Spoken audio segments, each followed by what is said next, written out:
I want to thank everyone for coming. Who here has seen Jay Scott speak before? Jay, welcome.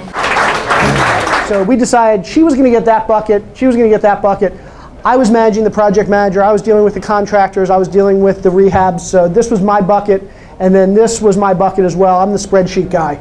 The biggest thing you can do in your business, and also for a lot of you, the hardest thing, is actually delegating the work to other people. My wife and I sat down and we made the decision, we are only going to do the things that we are best at and the things that earn us the most money in our business. Documentation is the thing that's going to make the difference between you spending hundreds of hours training your employees and being able to hand your employees a manual, spend 2 hours, and then send them off on their own.